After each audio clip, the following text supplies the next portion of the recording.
সমকালীন বিশ্ব মুসলিম জাতির করণীয়। আপনার পরিস্থিতি কি আজকে আপনি নিজে একবার আয়নাতে দেখে নেন। গোটা বিশ্ব জগতে আজ মুসলিম জাতি কত কোটি আছে জানেন? কত কোটি বলেন তো? টাইমস অফ ইন্ডিয়া 2015 সালের 13 অক্টোবর পৃষ্ঠা নম্বর 19, আন্তর্জাতিক লেভেলের ইংরেজি ভাষায় পত্রিকা। তারা বলছে যে গোটা বিশ্ব জগতে এখন মুসলিম জাতির সংখ্যা প্রায় 180 কোটি। কত কোটি? 180 কোটি।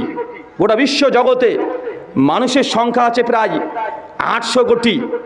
হিন্দু সনাতন ধর্মের অনুসারে আছে প্রায় 130 কোটি। খ্রিস্টানরা আছে 220 কোটি। গোটা বিশ্ব জগতে প্রায় 4,500 ধর্ম আছে। আর 4,500 ধর্মের মধ্যে মুসলিমরা আমরা দ্বিতীয় পর্যায়ে বৃহত্তর ধর্ম 180 কোটি আমরা মুসলিমরা। তারপরেও গোটা বিশ্ব জগতে মুসলিম জাতি নির্যাতিত, নিষ্পেষিত, লাঞ্ছিত, বঞ্চিত, পদদলিত। সব জায়গায় একদম পৃথিবীর শেষ প্রান্ত থেকে শুরু করে বাংলাদেশ পর্যন্ত সব জায়গায় মুসলিম জাতি আজকে নির্যাতিত। কেন? 180 কোটি মুসলিম, একজন দুইজন তো নয়। কয়েক বছর পর পরে মুসলিম জাতির উপরে গোটা বিশ্ব জগতে বিভিন্ন রকমের নির্যাতন হচ্ছে। 2018 সালের কথা মনে নাই? বার্মায় রোহিঙ্গা মুসলিমদের উপরে নির্যাতন, অত্যাচার, রক্ত নিয়ে খেলা করেছে, মনে নেই আপনাদের? আপনাদের সে বাংলাদেশি যারা আপনারা রোহিঙ্গা মুসলিমদেরকে আপনারা বাংলাদেশে স্থান দিয়েছিলেন, আপনারা এত তাড়াতাড়ি যদি ভুলে যান কিভাবে হবে? আজকে কত সুন্দর এখানে আমরা আলোচনা শুনছি, কত সুন্দর পরিবেশ, কোনো ভয় নেই, চিন্তা নেই, হতাশা নেই। বাড়ি থেকে সবাই একসঙ্গে খাওয়া দাওয়া করে স্ত্রী পুত্র সন্তান নিয়ে আলোচনা শ্রবণ করতে এসেছেন, কোনো চিন্তা নেই। কিন্তু আজকের দিনেও ফিলিস্তিনে মুসলিমদের উপরে দীর্ঘ 1 বছর 2 মাস ধরে নির্যাতন, রক্ত নিয়ে তারা হোলি খেলা খেলছে না? ভুলে গেলেন এত তাড়াতাড়ি? যখন অ্যাটাক হয়েছিল, যখন প্রথম অ্যাটাক হয়েছে, কত বক্তা, কত আলোচক সোশ্যাল মিডিয়াতে জিহাদ করলো, কিবোর্ড নিয়ে জিহাদ করলো। আল-হাদিসা জিহাদের কথা বলে না, তার জন্য কত সমালোচনা। দীর্ঘ 1.5 বছর হয়ে যাচ্ছে, তারা কি করেছে ফিলিস্তিনিদের জন্য? আমি যে দেশ থেকে এসেছি, আমার দেশ মানুষের সংখ্যা 140 কোটি। কত কোটি? 140 কোটি। আপনারা বাংলাদেশি কত কোটি মানুষ আছেন? 20 কোটি হবে? 18 কোটি। আর 18 কোটি মানুষ হলেও বাংলাদেশের গণনা অনুযায়ী প্রায় 1,70,00,000 মানুষ প্রবাস জীবনে আছে, প্রবাসে। বাংলাদেশের সিটিজেন কিন্তু প্রবাসে খাটছে প্রায় 1,70,00,000 মানুষ, মানে 2 কোটি আবার বাদ। আজ থেকে 70 বছরের পূর্বে চলে যান ইতিহাস। বাংলাদেশ ছিল না, পাকিস্তান ছিল না, আফগানিস্তান ছিল না, নেপাল, ভুটান, কাশ্মীর কিছুই ছিল না। একটাই দেশ ছিল, নাম ভারত। ছিল না ভাইজান? মাত্র 150 বছর আগেকার ইতিহাস খুঁজে দেখেন, ভারতে 1 দিন নয়, 2 দিন নয়, 800 বছর আমরা মুসলমানরা শাসন করেছি। আপনি আজকে বলছেন যে আহলে হাদিসরা 3 কায়েমের কথা বলে না, রাষ্ট্র ইসলাম থাকবে কথা বলে না, তার জন্য আলোচনা করে না, কিছুই করে না। আমার প্রশ্ন উল্টো দিক থেকে। দীর্ঘ 800 বছর ভারতবর্ষে মুসলমানরা তারাই রাজত্ব করেছে, দিন প্রতিষ্ঠা ছিল। কি করেছে মুসলিম? আমরা ছিলাম না 800 বছর? কথা বলেন, 800 বছর ছিলাম কি ছিলাম না? আরে 1-2 বছর নয়, 100-200 বছর নয়, 800 বছর মুসলমানরা ভারতবর্ষে রাজত্ব করেছে। আমাদের বাপদাদা পূর্বপুরুষ তারাই ভারতের রাজা ছিল, তারাই বাদশাহ ছিল, তারাই ক্ষমতায় ছিল। একদম গোটা ভারতবর্ষ, মানে আপনার ইনক্লুড বাংলাদেশ সহ, পাকিস্তান সহ সব গোটাই মুসলিমদের শাসনের অধীনে ছিল। আমার প্রশ্ন, যারা দিন কায়েম নিয়ে ব্যস্ত হচ্ছেন, অবশ্যই আপনাদের যে আকাঙ্ক্ষা, এটাকে মূল্যায়ন করি, অবশ্যই সম্মান করি। দিন কায়েম করতে হবে, এটা প্রত্যেক মুসলমানের হৃদয়ের, অন্তরের, নার্সের এটা তামান্না রাখতেই হবে, নচেত প্রকৃত মুসলিমই না। কিন্তু 800 বছর ইসলাম তো আমাদের হাতে ছিল, বাপ দাদারা শাসন করেছে, রাজত্ব আমাদের হাতে ছিল। আমাদের রাজত্ব আজকে 150 বছর হলো কাফের মুশরিকদের হাতে কিভাবে গেল, এই পয়েন্টটাকে বের করতে হবে আপনাদেরকে। ক্ষমতা তো দিয়েছে আল্লাহ, ক্ষমতা দেয় নাই? ক্ষমতা তো দিয়েছে।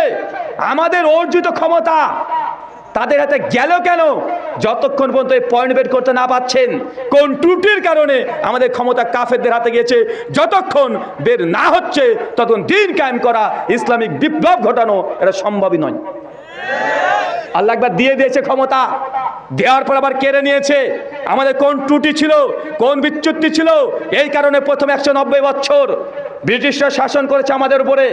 তারপর 70 বছর এখন ইন্ডিয়াতে মুশরিকরা শাসনে আছে, মুসলিমরা নির্যাতিত গোটা বিশ্ব জগতে ও আছে না নাই কথা বলেন।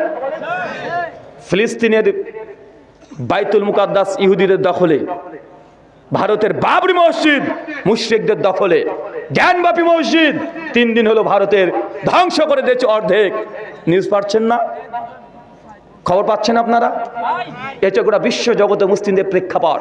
অথচ 800 বছর ভারতের রাজত্ব আমরাই করেছি। স্পেন মুসলমানরা 800 বছর ক্ষমতায় ছিল। এই দুর্ধর্ষ জাতি আজ গোটা বিশ্ব জগতে নির্যাতিত। কারণ কি? কি কারণ? জি, কোন কারণে মুসলিমরা মার খাচ্ছে? ডাক্তার বা মেডিকেল যে সিস্টেম, ডাক্তারদের কাছে যখন কোনো পেশেন্ট আছে, রুগী আসে, ডাক্তারের চিকিৎসার পদ্ধতি হচ্ছে এটা যে অসুস্থ ব্যক্তি কি কারণে অসুস্থ হয়েছে এটাকে বের করা। যতক্ষণ পর্যন্ত রোগ না ধরতে পারবে, গোটা মেডিকেলের যত মেডিসিন আছে যদি খাইয়ে দেয়, তারপরেও ওই রোগী সুস্থ হতে পারবে? কথা বলেন। আমরা অনেক রকমের পরিকল্পনা নিচ্ছি, কিন্তু আপনাকে আগে দেখতে হবে যে মুসলিমদের হাতে ক্ষমতা ছিল, আগে ছিল, প্রতিষ্ঠিত ছিল, 800 বছর ছিল, কিন্তু আমাদের প্রতিষ্ঠিত ক্ষমতা কাফেরদের হাতে গিয়েছে কেন? কোন ভুলের কারণে? আগে সে ভুলটাকে বের করতে হবে। আমরা এই জায়গাতে হাত দিই না। চলেন কোরআনুল কারীমের একটা আয়াত আমরা নিজেরা অনেক রকম ব্যাখ্যা করতে পারি, কিন্তু আল্লাহ কি বলছে মুসলিম জাতি নির্যাতিতর কারণ? সূরা নূর সূরা নম্বর 24 আয়াত নম্বর 63 শেষ অংশ আল্লাহ বলছেন, আল্লাযীনা ইউখালিফুনা আন আমরিহি আন তুসিবাহুম ফিতনা আন ইউসিবাহুম আযাবুন আলীম। বাংলা ভাবার্থ, আল্লাহ বলছেন আল্লাযীনা ইউখালিফুনা আন আমরিহি, যারা আমার নবীর বিরুদ্ধে আচরণ করেছে। হে নবী, যারাই দুনিয়াতে আপনার বিরুদ্ধে আচরণ করবে, আল্লাযীনা ইউখালিফুনা আন আমরিহি, হে নবী, যারাই আপনার দুনিয়াতে বিরুদ্ধে আচরণ করবে, আন তুসিবাহুম ফিতনা, আমি সেই জাতিকে ফিতনা দিয়ে জর্জরিত করে দেব। এই কথা মনে আপনার হৃদয়ে লাগেনি? আপনি এখনো বুঝতে পারেননি এই আয়াতের কত বড় ওয়েট? আল্লাহর ওয়াদা। আল্লাহ বলছেন, হে নবী, যারা আপনার বিরুদ্ধে আচরণ করবে, আপনি যে আদেশ করেছেন তার উল্টো দিকে চলবে, আমি সে জাতিকে ফিতনা দিয়ে একদম জর্জরিত করে দেব। কে বলছে বলেন তো? এটা আল্লাহ বলছেন। মুসলিম জাতি আজকে ফিতনার মধ্যে আছে, মূল কারণ আল্লাহর নবীর আদর্শকে লঙ্ঘন করে অন্য বেজাতি বিভিন্ন মানুষের মতবাদকে গ্রহণ করা, এটাই মুসলিম জাতির ধ্বংসের কারণ। যতক্ষণ পর্যন্ত নবীর সুন্নাতের দিকে ফিরে না আসবেন, যদি আপনার নিজের বিরুদ্ধে চলে যায়, তারপরে নবীর সুন্নাতকে প্রাধান্য দিতে হবে। নবীর সুন্নাতকে ছোটখাটো বলে উড়িয়ে দিলে চলবে না। নবীর সুন্নাত যখনই বুঝতে পারবেন, প্রমাণিত হয়ে যাবে এটা নবীর সুন্নাহ, যেই আপনার বিরুদ্ধে যাক না কেন, সঙ্গে সঙ্গে সুন্নাতকে আপন করতে হবে, নচেত ফিতনা গজব আপনার উপরে ধেয়ে আসবে। বাঙালি তো দিন কায়েম করতে চায়, তবে নবীর সুন্নাতকে পিছিয়ে দিয়ে। আরে মানুষ তারাই বলছে, আরে ছোটখাটো এইসব বিষয় নিয়ে আলোচনা করার কি দরকার? ভাই বলছে না, কে নাভির নিচে হাত বাঁধলো, কে বুকের উপরে বাঁধলো, কি দরকার? আমরা হানাফি মাযহাব মানি, নাভির নিচে হাত বাঁধি। আমাদের ইমাম বলেছে, মানছি। কিছু কিছু মানুষ বলছে এইসব ছোটখাটো মাসালা নিয়ে দ্বিমত করার দরকার নেই, এতে মুসলিম উম্মাহর মধ্যে ফাটল সৃষ্টি করা হয়। আর ফাটল হলেও কাফেররা এসে আমাদের উপরে অ্যাটাক করবে, কিন্তু আল্লাহ তো দাবি আল্লাহ। আল্লাহ বলছেন, যদি নবীর বিরুদ্ধাচরণ করো তাহলে আমি আল্লাহ তোমাদেরকে ফিতনা দিয়ে জর্জরিত করে দিব। তুমি মসজিদে নবী সুন্নাত মতো নামাজে কাতারবদ্ধভাবে কাঁধের সঙ্গে কাঁধ পায়ের সঙ্গে পা লাগিয়ে দাঁড়িয়ে সালাত আজ পর্যন্ত কায়েম করতে পারো নাই। মুসলিম উম্মাহ বিজয় লাভ করবে মনে করছেন? মসজিদের মধ্যে ভ্রাতৃত্ব নেই মুসলমানের। পায়ের সঙ্গে পা যদি আমি লাগিয়ে দিই, চাচার বিয়াদবের বাচ্চা, তোর বাপের আমি বড়, তুই জানিস? আচ্ছা না কথা বলেন তো। নবীর সুন্নাহ সহিহ বুখারী 725 নম্বর হাদিস, আল্লাহ নবী নিজে বলছে যখন তুমি কাতারে দাঁড়াবে কাঁধের সঙ্গে কাঁধ পায়ের সঙ্গে পা লাগিয়ে দাঁড়াও। সুনান আবু দাউদ 667 নম্বর হাদিস, দুজনের মধ্যে ফাঁকা বন্ধ করো। 668 নম্বর হাদিস, আমি দেখতে পাচ্ছি ওই ফাঁকা জায়গা দিয়ে শয়তান প্রবেশ করছে। মুসনাদ আহমদ 17103 নম্বর হাদিস, নবী বলছেন সীসা ঢালা পাচির মতো কাঁধের সঙ্গে কাঁধ পায়ের সঙ্গে পা লাগিয়ে দাঁড়াও, দুজনের মধ্যে ফাঁকা বন্ধ করো। যদি করতে পারো আল্লাহ নবী বলছেন বাইতুল ফিল জান্নাহ, আমি তার জন্য জান্নাতে ঘর দিয়ে দেব। কাঁধের সঙ্গে কাঁধ পায়ের সঙ্গে পা লাগিয়ে দেয় রাসূলের আদর্শ। কেন জানেন? আপনারা তো বাংলাদেশ 92% মুসলিম রাষ্ট্র, যদি পার করে দেন কাটা বেড়া তার, তখন বুঝতে পারবেন যে এই কাঁধের সঙ্গে কাঁধ পায়ের সঙ্গে পা লাগানোর কত বড় যে গুরুত্ব। যখন আপনি অমুসলিমদেরকে দেখবেন, আমি জানি আপনাদের পাশে অনেক অমুসলিম হিন্দু সনাতন দাদারা আছে, অনেকেই আছে। আমার দেশে আপনারা যেমন বাংলাদেশের সংখ্যা গরিষ্ঠ আর সনাতনীরা সংখ্যা লঘু, আমরা ভারতে মুসলিমরা সংখ্যা লঘু না ভাইজান? তারা সংখ্যা গরিষ্ঠ, তারা 80%, মানে উল্টো অপোজিট। সনাতনীদের মধ্যে মন্দিরের মধ্যে হোক আর যে কোনো জায়গাতে হোক, শূদ্র ব্রাহ্মণকে যদি টাচ করে, শুধু টাচ করছে, স্পর্শ করে দিয়েছে, পা নাই, শুধু হাত যদি দিয়ে দিয়েছে, মনুষ্য সংহিতা 3য় অধ্যায় 26 নম্বর শ্লোকে পরিষ্কার ভগবান মনু বলেছে, তাহলে ওই ব্রাহ্মণ সে অসুস্থ হয়ে গেছে, অপবিত্র হয়ে গেছে, অপবিত্র হয়ে গেছে। কারণ ব্রাহ্মণ হচ্ছে ব্রহ্মার মুখ থেকে সৃষ্টি হয়েছে, মহান। মূর্খ হলেও ব্রাহ্মণ হচ্ছে মহান। ইসলাম এই আদর্শকে ধ্বংস নস্যাৎ করে দিয়েছে যে না, মানুষের মধ্যে কোনো ভেদাভেদ নেই। তার জন্য নামাজ সালাতে কাঁধের সঙ্গে কাঁধ পায়ের সঙ্গে পা লাগিয়ে দাঁড়াও, তোমাদের একটাই পরিচয়, তোমরা আব্দুল্লাহ, আল্লাহর গোলাম। তো মসজিদের মধ্যে মুসলমানদের মধ্যে ঐক্য নাই। মসজিদের মধ্যে মুসলমানরা আজ পর্যন্ত এক কাতারে ভাই ভাই হয়ে ভ্রাতৃত্বপূর্ণভাবে এখন তো দাঁড়াতে শেখে নাই। ছোট্ট একটা সুন্নাত আসমাতে কায়েম হয় নাই। তো মুসলিম জাতি আজকে নির্যাতিত হবে না তো কোন জাতি হবে বলেন তো? আল্লাহ কোরআনে বলছেন, আল্লাযীনা ইউখালিফুনা আন আমরিহি, যারাই আমার নবীর আদর্শকে লঙ্ঘন করবে, নবী যে আদেশ করেছে তা উল্লঙ্ঘন করবে, আনতুসিবাহুম ফিতনা, জেনে রাখো সে জাতিকে আমি ফিতনা দিয়ে জর্জরিত করে দিব। পূর্বের নবীর ইতিহাস দেখেন, লূত আলাইহিস সালামের কওম আল্লাহ দুনিয়া থেকে ধ্বংস করে দিয়েছে। কেন? নবী লূত দেখেছে, তার দিকে আসে নাই, উল্টো দিকে চলে গেছে। আজ জাতি সামুদ জাতি ধ্বংস, কারণ কি?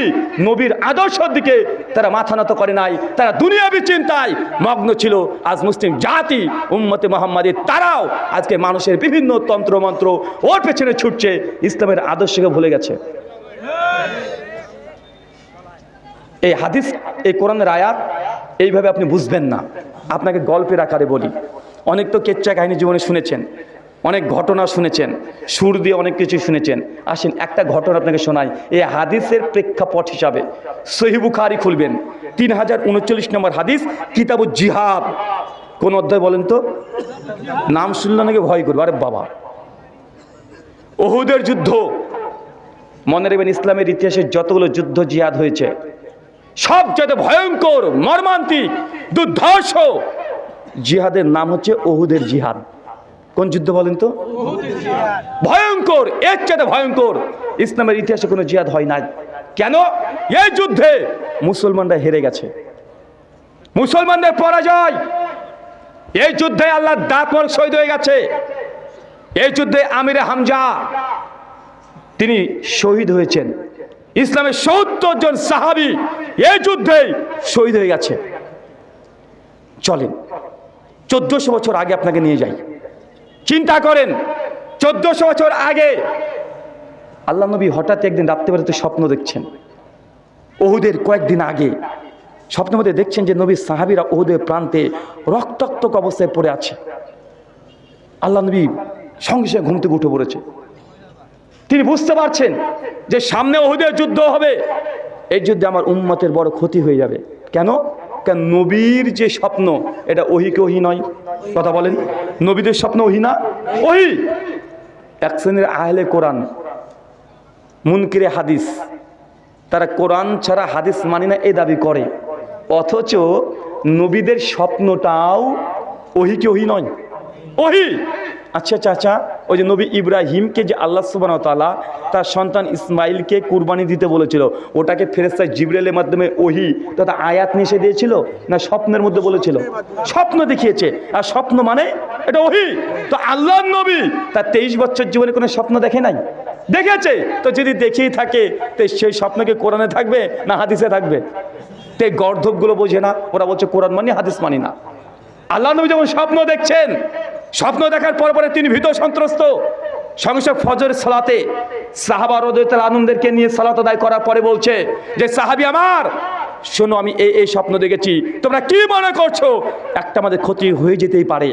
সাহাবা রাদিয়াল্লাহু আনহুর সঙ্গে সঙ্গে ইয়া রাসূলুল্লাহ, আল্লাহ যখন জিহাদকে ফরজ করে দিয়েছে, কোনো ভয় নেই, আমরা উহুদের যুদ্ধে লড়াই করবই, আপনি প্রস্তুতি নিন। আল্লাহ নবী প্রস্তুতি নিচ্ছে সাহাবীদের জজবা দেখে। তবে আল্লাহ নবী আগে থেকে বুঝে নিয়েছে এই যুদ্ধে ক্ষতি হবে, আমার সাহাবীরা রক্তাক্ত হবে। আল্লাহ নবী তখন কৌশল পরিবর্তন করলেন, নতুন কৌশল। কয়েকদিন পরেই উহুদের প্রান্তে চলে গেলেন সাহাবীদেরকে নিয়ে, হাজার হাজার সাহাবীদেরকে নিয়ে, একদম যুদ্ধে সজ্জিত। নবী চলে যাওয়ার পরে উহুদের দিকে তাকিয়ে দেখছেন যে উহুদ, যারা আপনারা দেখেছেন, যারা হজ উমরাতে গিয়েছেন, উহুদের পজিশনটা হচ্ছে কি যে একদিক দিয়ে ঢুকতে পারবেন আর একদিক দিয়ে বের হওয়ার রাস্তা, মানে দুটো গেট। কয়টা গেট? দুটো গেট, মানে একদিক দিয়ে ঢুকতে পারবেন আর একদিক দিয়ে বের হতে পারবেন, তৃতীয় কোনো গেট নেই। আল্লাহ নবী ঢুকে বুঝতে পারছেন যদি এখানে কাফেররা যদি আগে প্রবেশ করে যায় তাহলে আমাদের বড় ক্ষতি হয়ে যেতে পারে, কেন তৃতীয় কোনো গেট নেই। আল্লাহ নবী রণকৌশল চেঞ্জ করলেন, ইন্টেলেকচুয়াল, কঠিন। আব্দুল্লাহ বিন জুবাইর বিখ্যাত সাহাবী, কঠিন তীরন্দাজ, জীবনে তার তীর লক্ষ্যভ্রষ্ট হয়নি। আব্দুল্লাহ বিন জুবাইর আন আনসারী, এই সাহাবীকে আল্লাহ নবী 50 জন সাহাবী দিলেন। কতজন বলেন তো? 50 জন সাহাবী দিয়ে আব্দুল্লাহ বিন জুবাইরকে বললেন তুমি এদের নেতা, তুমি এদের আমির। শোনো, ওই যে উহুদের পাহাড়ের চূড়া আছে, একদম মাথার উপরে তারা 50 জন দাঁড়িয়ে যাবে, চতুর্দিকে গোল হয়ে তোরা দাঁড়িয়ে থাকবে, তীর নিয়ে দাঁড়িয়ে থাকবে। যখন এই কাফেরা ময়দানে প্রবেশ করবে সেই সময় উঁচু থেকে তোরা তীর নিক্ষেপ করবে কাফেরের দিকে। আল্লাহ নবী আদেশটা করে দিলেন। তারপরে আল্লাহ নবী বলছেন শোনো, যদি দেখো নিচে মুসলমানরা পরাজয় হয়ে গেছে, তোমাদের ভাইরা শহীদ হয়ে গেছে, তাকে হত্যা করা হচ্ছে, মুসলমানরা হেরে গেছে, তারপর আমি নবী যতক্ষণ আদেশ না করব কেউ ওই পাহাড় থেকে নিচে নামবে না। শোনো, যদি দেখো মুসলমানরা জিতে গেছে, মুসলমানরা জিতে গেছে, বিজয় ধ্বনি উঠতে শুরু করেছে, তারপর আমি নবী যতক্ষণ আদেশ না করছি ততক্ষণ কেউ নিচে নামবে না। চাচা বুঝতে পারলেন কথাটা? নবী দুটো আদেশ করেছে সাহাবীদেরকে। আল্লাহ নবী তারপরেই বিভিন্ন পজিশন দিচ্ছে সাহাবীদেরকে যে আমির হামজা চাচা আপনি ওইখানে দাঁড়াবেন, এইখান থেকে আপনি নড়বেন না। আব্দুল বিন জুবাই তুমি ওখানে থাকো, আব্দুল বিন নবাই তুমি এখানে থাকো। আর আল্লাহ নবী টোটাল 9 জনকে নিলেন। কয়জন? 9 জন। 9 জনের একটা টিম নিয়ে আল্লাহ নবী তাদের সঙ্গে থেকে গেলেন। আল্লাহ নবীকে চতুর্দিক থেকে গার্ড করেছে 9 জন সাহাবী। চতুর্দিকে আল্লাহ নবী একদম সাহাবীদের গোটা উহুদের প্রান্তকে একদম ঘিরে ফেলেছে। কিছুক্ষণ পরেই খালিদ বিন ওয়ালিদ, নাম শুনেছেন? বিখ্যাত সাহাবী, কিন্তু এই সময় উহুদের যুদ্ধের সময়তেও খালিদ বিন ওয়ালিদ তিনি ইসলাম গ্রহণ করেনি। কথা বুঝতে পারলেন না ভাইজান? এখন ইসলাম গ্রহণ করেনি, তিনি কাফের ছিলেন। খালিদ বিন ওয়ালিদ কি চাচা জানেন? আল্লাহ তার গুণ দিয়েছেন সাইফুল্লাহ, আল্লাহর তরবারি। এর বৈশিষ্ট্য কি? খালিদ বিন ওয়ালিদ যখন কাফের ছিল সেই সময় যতগুলো যুদ্ধ করেছে সব যুদ্ধে খালিদ বিন ওয়ালিদ বিজয় লাভ করেছে। কখনো জীবনে খালিদ বিন ওয়ালিদ হারেনি। যখন মুসলিম হয়ে গেছে, মুসলিমদের পক্ষ থেকে লড়াই করেছে কাফেরদের সঙ্গে, তারপরও যে যুদ্ধে খালিদ বিন ওয়ালিদ গিয়েছে সেই যুদ্ধে মুসলমানরা বিজয়। এখন কাদের দলে আছে বলেন তো? কাফেরদের দলনেতা খালিদ বিন ওয়ালিদ হাজার হাজার উট আর ঘোড়া নিয়ে তরবারি নিয়ে ছুটে চলে আসছে, ওদের প্রান্তে চলে এসেছে। সঙ্গে সঙ্গে তাদের তরফ থেকে কালেমার তাদের পতাকা তারা উত্তোলন করে দিয়েছে। আর কালেমার তাদের পতাকা উত্তোলন করা মানে যুদ্ধ শুরু, একদম মাঠে ঢুকে গেছে, তুমুল লড়াই, ঘন্টার পর ঘন্টা লড়াই। এত লড়াই কথা আপনাকে বলা যাবে না, প্রচুর পরিমাণে লড়াই। আর উপর থেকে সাহাবীরা 50 জন সাহাবী তীর নিক্ষেপ করছে কয়েক ঘন্টায়। যতগুলো কাফের ঢুকেছিল ওদের প্রান্তে সবগুলোই কয়েক ঘন্টায় তারা মাঠকে ত্যাগ করে দৌড়ে পালাতে শুরু করেছে। তীরের গতিতে তারা পালাচ্ছে, কাফেররা সব শেষ। কয়েকশো কাফেরকে ওই যুদ্ধের মধ্যে প্রথমেই শেষ করে দিয়েছে। কাফেররা দল বল নিয়ে ঘোড়া উট নিয়ে ছুটছে, পালাচ্ছে মাঠ ত্যাগ করে দিয়ে, হেরে গেছে। সাহাবা যারা ছিলেন তারা তো আনন্দে উল্লাসিত যে আমরা জিতে গেছি, তাকবীরে ধ্বনি উঠছে, আনন্দিত উল্লাসিত। যেমন ভাবে আজকে আপনারা বাংলাদেশিরা হাসছেন, উল্লাসিত হচ্ছেন, আনন্দিত। কেন? একজন পালিয়ে গেছে। এই হাদিসটা আপনাকে বলছি, সহিহ বুখারী কিতাব জিহাদ হাদিস 3039। বাইরে গিয়ে দেখবেন এক সাইডে হাদিসটা রাখেন ডান দিকে, আর বাম দিকে বাংলাদেশের প্রেক্ষাপট রাখেন। দেখেন তো সেম সেম মিলে কি মিলে না, সেম মিলে যাচ্ছে কিনা একবার আপনি দেখেন। 1400 বছর আগের ঘটনা আবার আপনাদের বর্তমান বাংলাদেশের প্রেক্ষাপটে আপনাকে বোঝানোর চেষ্টা করছি। কাফেররা পালাচ্ছে, মুসলমানরা উল্লাসিত, কালেমার পতাকা তুলে দিয়েছে, আনন্দে আত্মহারা হয়ে গেছে। যে স্বপ্ন আল্লাহ নবী দেখেছে যে আমরা হেরে যাব, তারপর আল্লাহ বিজয় দিয়েছে, কি আনন্দ! দীর্ঘদিন পর তারা আনন্দ উল্লাসিত করছে। সাহাবীরা গনিমতের মাল কুড়াতে ব্যস্ত, গনিমত গনিমত করে চিৎকার মারছে, আর গনিমতকে সংগ্রহ করছে, একে অপরের সঙ্গে লড়াই করছে গনিমতকে সংগ্রহ করার জন্য। এখানে একটা পয়েন্ট মনে আছে আপনাদের 5ই আগস্ট? জি, আপনারা বাংলাদেশি মুসলিমরা মনে করছেন যে আপনারা জিতে গেছেন, বিজয় চলে এসেছে, আনন্দিত উল্লাসিত। তবে আমার দৃষ্টিতে মনে হচ্ছে যে আপনাদের আনন্দ হওয়ার, উল্লাসিত হওয়ার এখনো কিছুই হয়নি।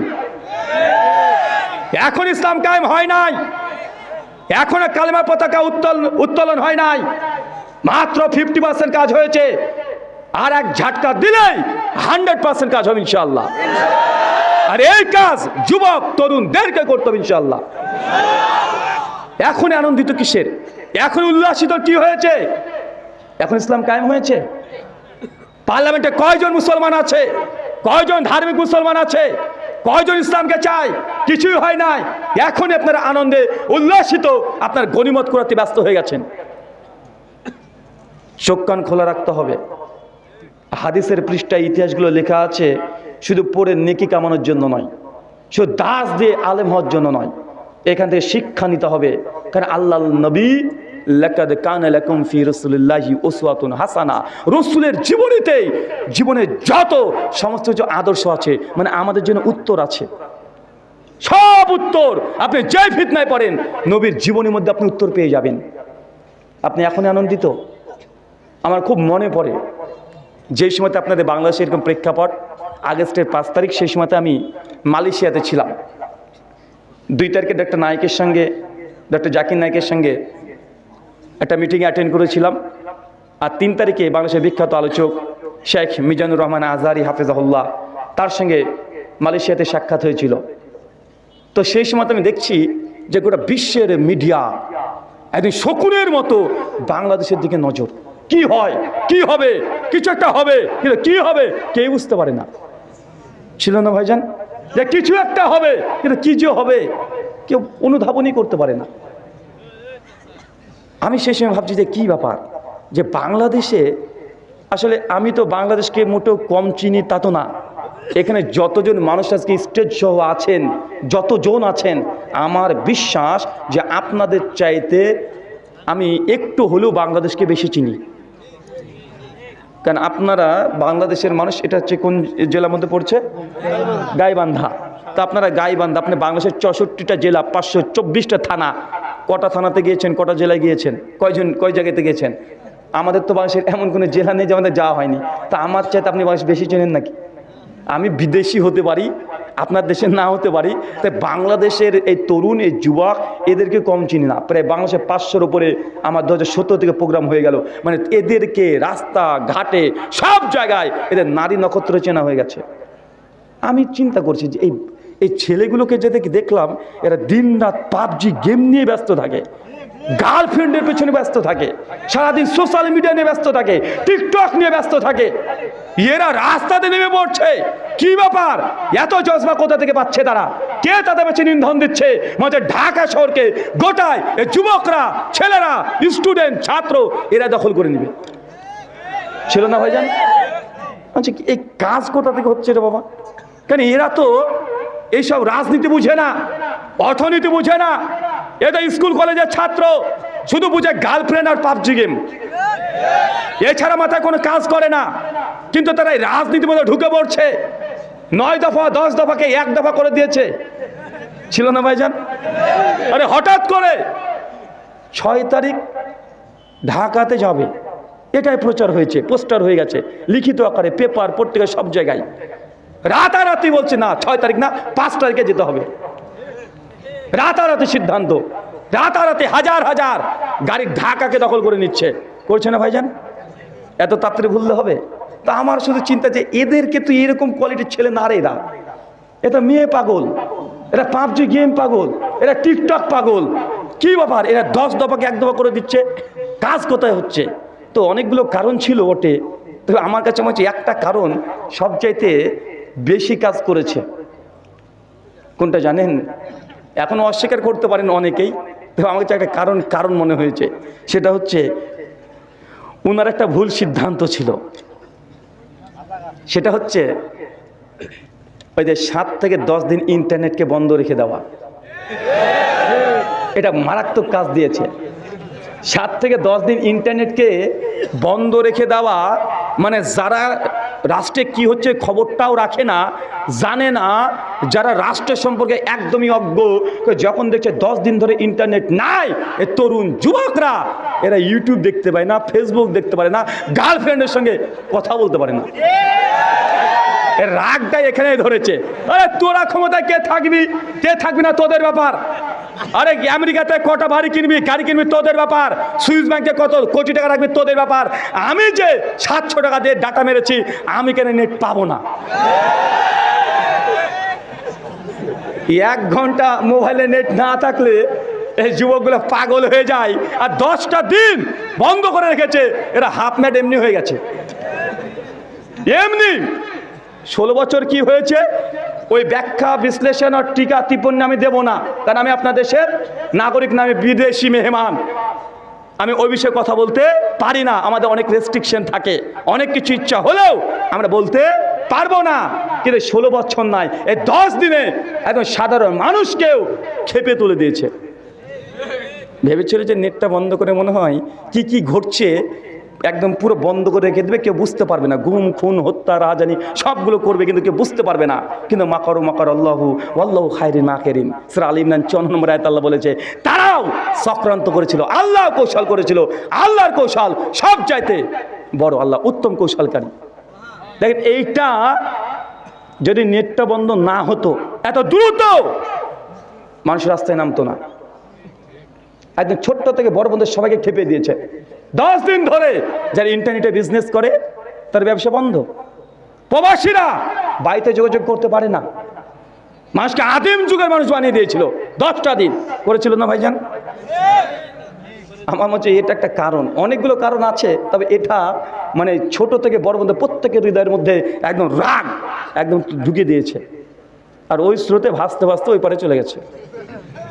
আর আমরা তো উদার, যাই বলেন, গালি দেন আমাদেরকে, যাই দেন, আমরা হচ্ছে উদার। আজ থেকে 20 বছর আগে কেন তাসমিয়া নাসরিনকে আমরা নিয়েছি না? হ্যাঁ, যত বাতিল প্রোডাক্ট আপনাদের সব আমরা রাখি, এটা ভাবেন না। যত আপনারা বাদ দিবেন তত আমরা সাদরে গ্রহণ করব। তা আমাদের চেয়ে উদার আর কি আছে রে ভাই? আপনি গাল দিলে হবে? গাল দিয়ে 5 পয়সা লাভ নেই। আবার ঘুরে আসেন, দেখেন সাহাবীরা উল্লাসিত, আনন্দিত, ওদের যুদ্ধে জিতে গেছে, পতাকা উত্তোলন হয়ে গেছে, গনিমতের মাল তারা একে একে সবাই নিতে শুরু করে দিয়েছে। যেন আপনারা আজকে আনন্দিত, উল্লাসিত, আপনারা গনিমত সেদিন নিয়েছিলেন, মনে পড়ছে না? ভেতরের বাইরে কিছুই তো রাখেননি, সবগুলো তো নিয়েছিলেন, নেন নাই? সিনটা মিলছে আপনাদের?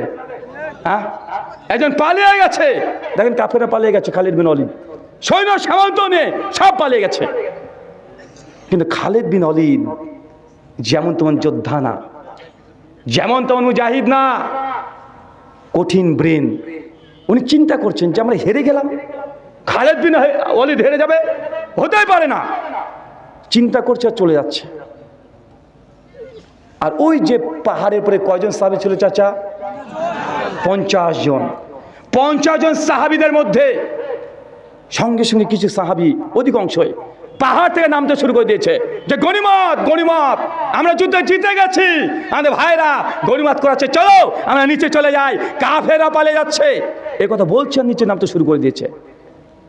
আব্দুল্লাহ বিন জুবাইর আনসারী নেতা সহ চিৎকার মেরে বলছে, খবরদার, কেউ তোমরা নিচে নামবে না, আল্লাহর নবী যতক্ষণ আদেশ না করছে কেউ নিচে নামবে না, খবরদার কেউ যেন নিচে না নামে। যারা নেমে পড়েছে তারা বলছে, তুমি দেখতে পাচ্ছ না কাফেররা পালিয়ে গেছে, গনিমতের মাল বন্টন হয়ে গেল, আমাদের গনিমত পাবো না, গনিমত গনিমত করছে, আর সঙ্গে সঙ্গে নিচে নামতে শুরু করে দিয়েছে। পাহাড় ফাঁকা, মাত্র 5-6 জন দাঁড়িয়ে আছে, সবাই চলে গেছে নিচে, গনিমত করতে ব্যস্ত।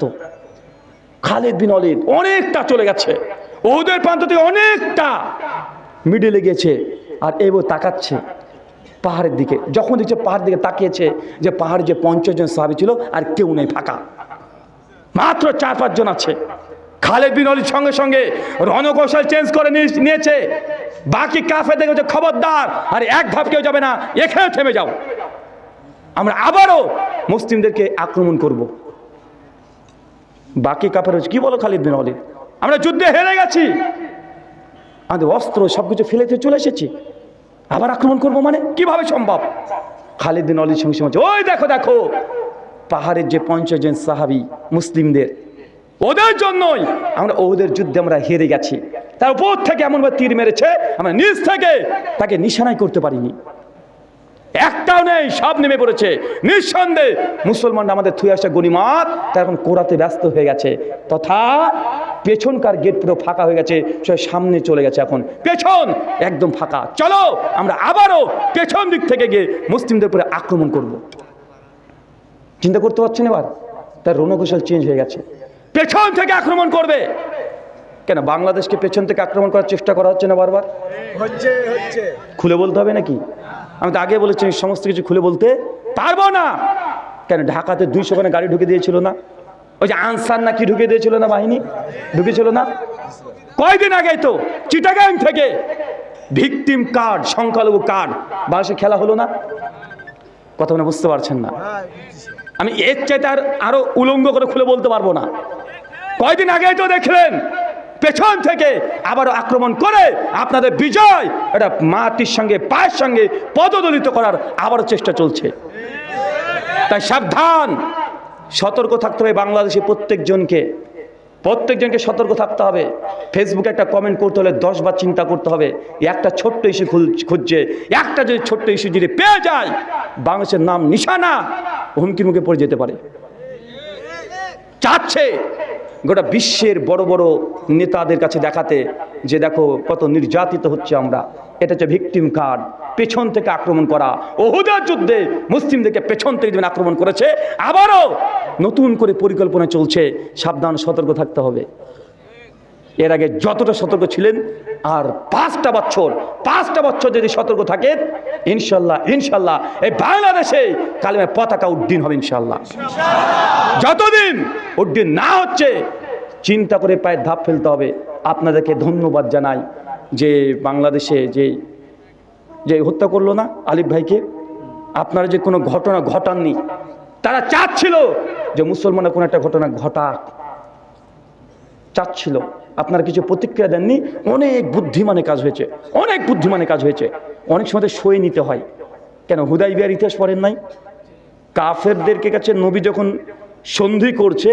আলামী লিখছেন যে লিখো মোহাম্মদ রসুল্লাহর পক্ষ থেকে কাফেরদের সঙ্গে চুক্তি। কাফেরও যাই, আপনাকে আমি রসুল মানি নাকি? আপনাকে রসুল মানলে, রসুল্লাহ মানলে তো আপনার সঙ্গে যুদ্ধ হবে না। আমার রসুল্লাহ মানি না, আপনাকে কেটে দেন। যতক্ষণ না কাটবেন ততক্ষণ আমাদের চুক্তি হবে না। আল্লাহ নবী আলীকে হচ্ছে, আলী আমার নামের পরে রসুল্লাহ শব্দ বাদ দিয়ে দাও। আলী বিন আবি তালেব হচ্ছে, ইয়া রাসূলুল্লাহ কি বলেন, আমার দ্বারা হবে না, পারবো না আমি। আলী বিন আবি তালেব চলে যাচ্ছে, না আমি পারবো না। আপনি আল্লাহ রসুল, কেটে দেবো মানে বাতিল শর্ত তার সঙ্গে আমাদেরকে মানে আপোষ করতে হবে, পারবো না। আল্লাহ নবী তখন বলছি, তাহলে আমাকে দেখিয়ে দে, আমি কেটে দিচ্ছি। আল্লাহ নবী নিজের নাম থেকে রসুল্লাহ কেটে দিচ্ছে। মানে কখনো কখনো সমঝোতা করতে হয়, কথা বুঝতে পারছেন? কখনো হুদাইবিয়ার যে সন্ধি হয়েছিল 9 দফা, ভালো করে দফাগুলো দেখবেন, প্রত্যেকটা মুসলিমদের বিরুদ্ধে ছিল। বাহ্যিক দিক থেকে মুসলমানের সব দিকে বিরুদ্ধে। ওমর বিন খাত্তাব রেগে গেছে, ইয়া রাসূলুল্লাহ আপনি কি চুক্তি করছেন এটা? ওমর বিন খাত্তাব নবীর উপরে কথা বলছে, আল্লাহ নবী কি চুক্তি করছেন এটা আপনি জানেন না? আবু বকর বলছে, আল্লাহ নবী আপনি কি করছেন এটা? ইবনে আব্বাস সবাই বলছে এই চুক্তিকে মানছে না, কিন্তু আল্লাহ নবী চুক্তিতে স্বাক্ষর দিয়ে দিচ্ছে। এই যে ঘটনা, পুরো সিন, কাফেররা তখন উল্টো দিক থেকে উট বাহিনী নিয়ে, ঘোড়া নিয়ে এমন ভাবে মুসলিম জাতির উপর সেদিন আক্রমণ করেছে, পেছন দিক থেকে সেই দিন ৭০ জন সাহাবী একদম শহীদ।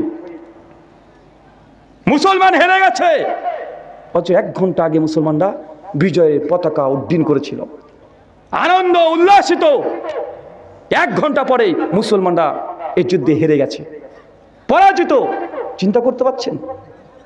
এই যুদ্ধে আল্লাহ নবীর দাঁত মোবারক শহীদ হয়ে গেছে। এই যুদ্ধেই নবীজির পায়ে 3খানা তীর নিক্ষেপ করা হয়েছে। এই যুদ্ধেই আমির হামজা তাকে শহীদ করা হয়েছে। সাইদ বিন মুসাইব এই যুদ্ধে শহীদ। জাবের বিন আব্দুল্লাহ পিতা এই যুদ্ধে শহীদ। আবু তালহা ইবনে উবাইদুল্লাহ এই যুদ্ধে শহীদ। বড় বড় সাহাবী এই যুদ্ধে শহীদ হয়ে গেছে। মর্মান্তিক ঘটনা।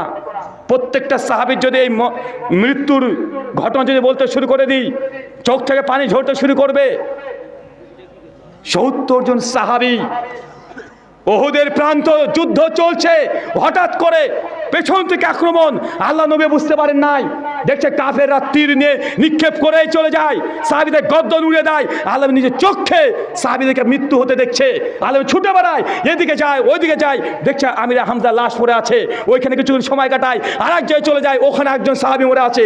নবীর হৃদয় বিদার যে ঘটনা, ছুটে বেড়ায় ওদের প্রান্তে যে সাহাবী আমার মারা যাচ্ছে সবাই। চিন্তা করতে পারছেন?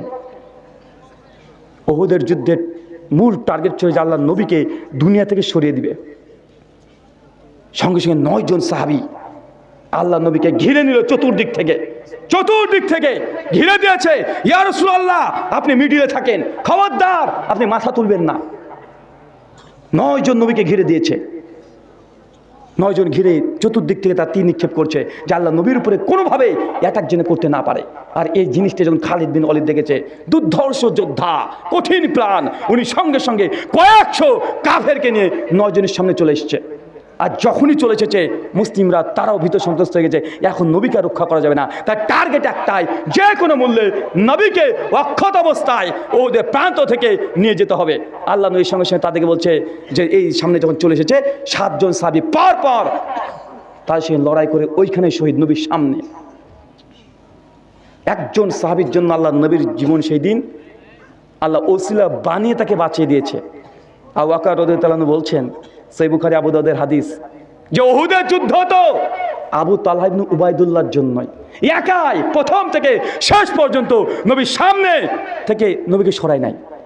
কাফেররা তীর মারছে, আল্লাহ নবী দেখছে যে কোথায় কি ঘটে, কোথায় সাহাবীদেরকে মেরে দিচ্ছে, প্রাণ লড়াই চলছে। আল্লাহ নবী সেই সময়তে বারবার তাকিয়ে দেখার চেষ্টা করছে যে আমার সাহাবীদেরকে হত্যা করে দিচ্ছে। আবু তালহা ইবনে উবাইদুল্লাহ সঙ্গে সঙ্গে বলছে, ইয়া রাসূলুল্লাহ খবরদার আপনি সামনে তাকাবেন না, আপনি মাথা তুলবেন না, কাফের আপনাকে টার্গেট করছে, মেরে দিতে পারে। ইয়া রাসূলুল্লাহ আপনি আমার পেছনে থাকেন, আমার বুক আপনার বুকের কাছে রেখে দেন, মাথাটাকে নিচু করে রাখেন, একটু বসেন। ইয়া রাসূলুল্লাহ খবরদার আপনি মাথা তুলবেন না। আল্লাহ রাসূলকে টার্গেট করে 50 খানা তীর নিক্ষেপ করেছে পর 39 খানা তীর আবু তালহা বুকে লেগেছে। 39টা তীর আবু তালহা তার বুকে নিয়ে নবীকে সেভ করেছে। নবীর পায়ে তীর লেগে পা দিয়ে রক্ত বের হচ্ছে, দাঁত মোবারক ভেঙে গেছে, ব্যথায় যন্ত্রণায় ছটফট করছে। সাহেব বিন মুসাইবের হাতে পতাকা, কালেমার পতাকা। সাহেব বিন মুসাইব দৌড়তে দৌড়তে চলে যাচ্ছে কাফেরদের মধ্যে, যে আল্লাহ নবীকে টার্গেট করেছে, তাকে হত্যা করবে। সাহেব বিন মুসাইবকে ধরে তার এক হাত কেটে বাদ করে দিয়েছে, মারা গেছে ওখানে শহীদ। পতাকা পড়ে গেছে, আলী বিন আবি তালিব ছুটে গিয়ে কালে পতাকা উড্ডীন করে ধরেছে। আবার যুদ্ধ শুরু। আল্লাহ নবী বুঝতে পারছে যে না, এখানে থাকা সম্ভব নয়, থাকলে এই যুদ্ধে আমার সাহাবীরা আরো অনেক শেষ হয়ে যাবে। আল্লাহ নবী আলী কে, আলী যারা মুসলিম আছে সবাইকে নিয়ে বেরিয়ে পড়ো, ওহুদ ছেড়ে দাও, ওহুদের প্রান্ত ত্যাগ করে দাও। ওই যুদ্ধেই ঘোষণা করে দিল কাফেররা যে আল্লাহ নবীকে মেরে দিয়েছি, নবী মারা গেছে। আপনি চিন্তা করতে পারছেন, ওহুদের যুদ্ধকে কেন্দ্র করে আল্লাহ কোরআনে সূরা আলী ইমরান 121 নম্বর থেকে 171 নম্বর আয়াত পর্যন্ত প্রায় 60 খানা আয়াত আল্লাহ ওহুদের যুদ্ধে নাজিল করেছে। এই যুদ্ধ যেমন তেমন যুদ্ধ নাকি? 60 খানা পর পর কাফেররা ঘোষণা করে দিয়েছে মুহাম্মদকে মেরে দিয়েছে। কেন জানেন? কারণ আল্লাহ নবীর চেহারা সাইদ বিন মুসাইবের সঙ্গে মিল ছিল অনেকটা। যখন মেরে দিয়েছে খবর পেয়ে গেছে, মুসলিমরা ভীত সন্ত্রস্ত হয়ে গেছে হীনমন্যতায় যে আল্লাহ নবী মারা গেছে, আরে নবী যদি মারা যায় তো যুদ্ধ করে কি করব, চলো আমরা চলে যাই। আর কিছু কিছু বলছে, আরে যার জন্য যুদ্ধ করছিলাম সেই যদি দুনিয়াতে না থাকে আমার বেঁচে থেকে লাভ কি, চল মরণপণ লড়াই করবো।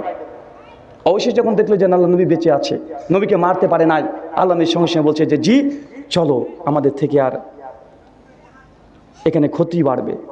ঘোষণা হয়ে গেল। আল্লাহ নবী যাচ্ছেন, ছাত্রিয়ে ছাত্রিয়ে যাচ্ছেন।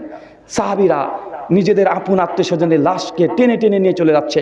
হানজালা রাদিয়াল্লাহু তাআলা আনহু, বিখ্যাত সাহাবী, উহুদের আগের দিন রাত্রিবেলাতে বিয়ে করেছে, বাসরে আছে। সহিহ মুসলিম 3002 নম্বর হাদিস। বাসর রাত্রিবেলাতে ডাক এসেছে যে হানজালা কালকে উহুদে যেতে হবে। রাত্রিবেলাতেই স্ত্রী সবাস করেছে, এখনো গোসল করে নাই, তরবারি নিয়ে ছুটে তিনি বেরিয়ে পড়েছেন যুদ্ধে গিয়ে, যুদ্ধে শহীদ। হানজালার লাশ খুঁজে পাওয়া যায় না। আল্লাহ নবী বলছে হানজালা কোথায় আমার? হানজালা কই, তার লাশ পাওয়া যায় না। সাহাবীরা খুঁজে বেড়াচ্ছে, সবার আত্মীয় স্বজনের লাশ খুঁজে বেড়াচ্ছে, হানজালার লাশ আর খুঁজে পাওয়া যাচ্ছে না। আল্লাহ নবী তারপরে একজন এসে বলছে ইয়া রাসূলুল্লাহ, ওই দেখে হানজালার লাশ। হানজালার লাশ দেখছে যে শূন্যতে ভাসছে, শূন্যতে ভাসছে, শরীর থেকে টপ টপ করে পানি পড়ছে। সাহাবী দেখে আল্লাহ নবী বলছে, সাহাবী আমার, ওটা আমার হানজালা। ফেরেশতারা তাকে গোসল দেওয়াচ্ছে। পরবর্তী সময়তে হানজালার স্ত্রী ব্যাখ্যা করেছেন, আল্লাহ নবী ইয়া রাসূলুল্লাহ, আমার স্বামী হানজালা যেই দিন এই যুদ্ধে এসেছিল সেদিন সে গোসল ফরজ ছিল, গোসল করার টাইম দেয় নাই, আপনার ডাক পেয়েছে ছুটে চলে এসেছে, আমার কাছে বিদায়টুকু নেয় নাই, ফেরেশতারা সেটা গোসল দিয়েছে। হানজালা এই যুদ্ধে শহীদ হয়ে গেছে। আরও কতজন সাহাবী, 70 জন সাহাবী। ঘটনা যদি বলতে যাই কমপক্ষে না হলেও 10-20 ঘন্টা এরকম সময় কেটে যাবে। সে বুখারী বর্ণনা সবগুলো। সে বুখারী 3039 নম্বর হাদিস। একজন কাফের ইসলাম গ্রহণ করেনি, উহুদের যুদ্ধের কথা শুনেছে, সঙ্গে সঙ্গে একাই কালেমা পাঠ করেছে।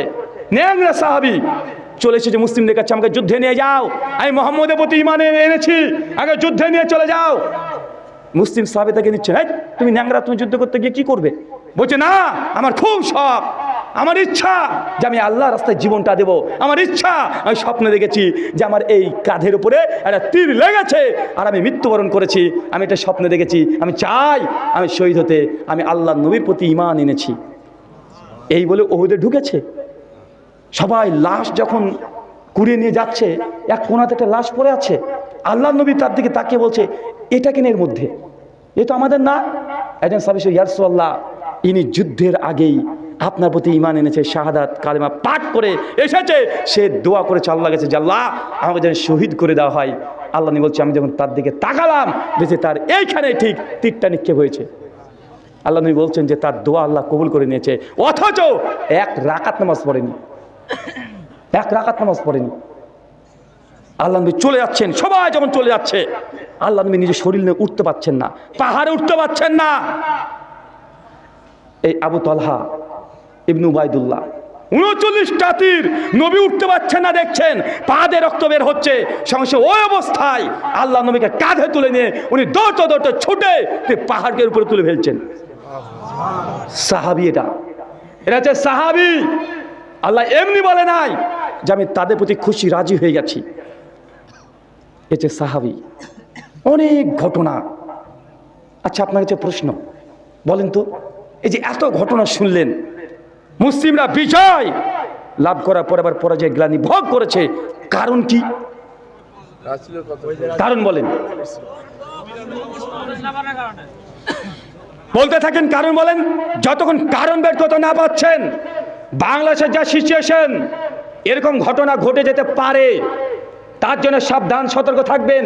এই হাদিস একদিকে আর বাংলাদেশের প্রেক্ষাপট একদিকে রেখে দেন, দেখেন হুবহু সেম, একদম মিল পাবেন আপনি। আল্লাহ নবীর মধ্যে উত্তম আদর্শ আছে। এই ফিতনার সময় কিভাবে ডিল করতে হবে, ওদের এই যুদ্ধ থেকে আপনাদেরকে শিক্ষা নিতে হবে। বলেন কি সমস্যা, কি প্রবলেম যে বিজয় লাভ করার পরে আবার পরাজয়ের গ্লানি ভোগ করেছে?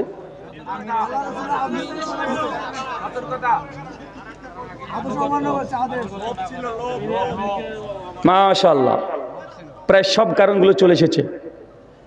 4টে কারণ ছিল। কয়টা? 4টে। এক, নবীর আদেশকে লঙ্ঘন করা। নবীর আদেশকে উল্লঙ্ঘন করেছে। ওই যে আল্লাহ কোরআনে বলছে, আল্লাযীনা ইউখালিফুনা আন আমরিহি আন তুসিবাহুম ফিতনা আন ইউসিবাহুম আযাবুন আলীম। যারা এমন নবীর আদেশকে লঙ্ঘন করবে, সে জাতিকে আমি ফিতনাতে জর্জরিত করে দেব। আল্লাহ সাহাবীদেরকেও দেখিয়ে দিয়েছেন, নবীর আদর্শকে, নবীর আদেশকে লঙ্ঘন করা হয়েছে। আল্লাহ দেখিয়ে দিয়েছে। সূরা নূরের 63 নম্বর আয়াত। আমরা মুসলিমরা প্রতিদিন নবীর আদর্শকে লঙ্ঘন করছি না? সব জায়গাতে নবীর আদর্শকে লঙ্ঘন করছি। আমি বলছি হাদিসে আছে, নবী করেছে, সুন্নাত। আপনি বলছেন এটা জায়েজ। সুন্নাত বাদ দিয়ে জায়েজ খুঁজে বেড়াচ্ছেন। আরে জায়েজ খুঁজতে গেলে দুনিয়াতে এমন কোনো মাসালা নাই যেটাকে জায়েজ প্রমাণ করা যাবে না। ফতোয়া খুঁজতে যায় না, এমন কোন দুনিয়াতে ফতোয়া নাই যে সালাফ পূর্বপুরুষ আলেম ওলামারা দেয়নি।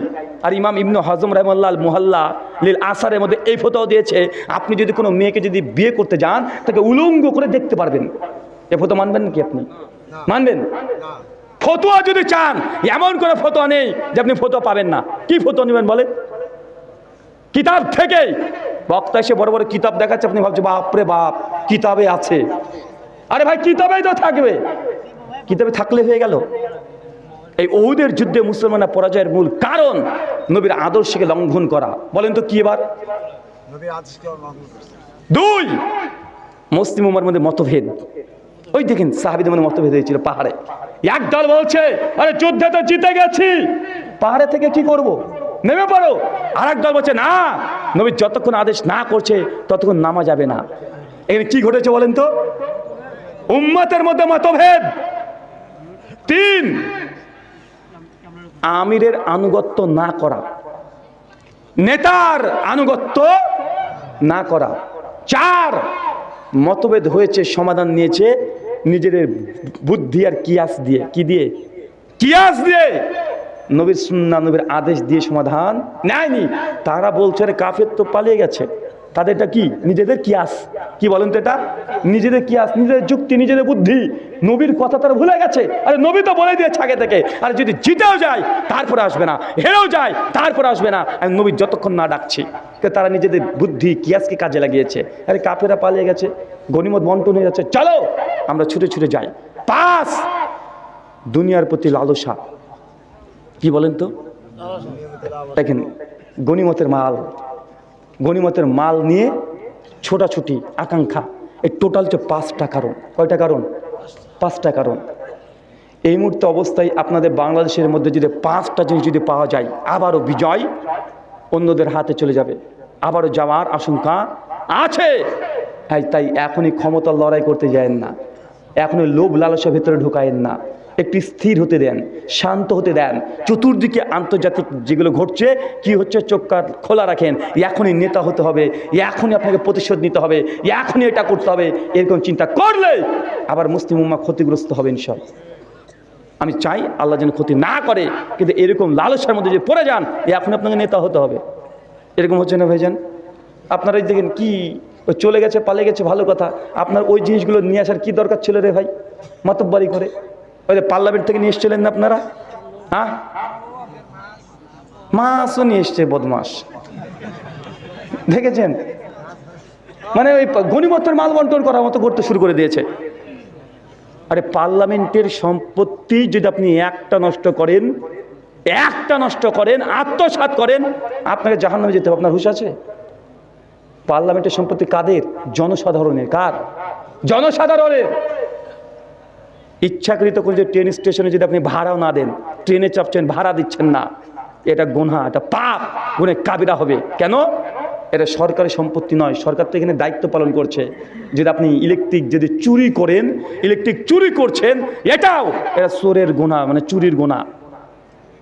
যতক্ষণ নিজে পরিবর্তন না হবেন ততক্ষণ আল্লাহ আপনাকে পরিবর্তন করবেন না।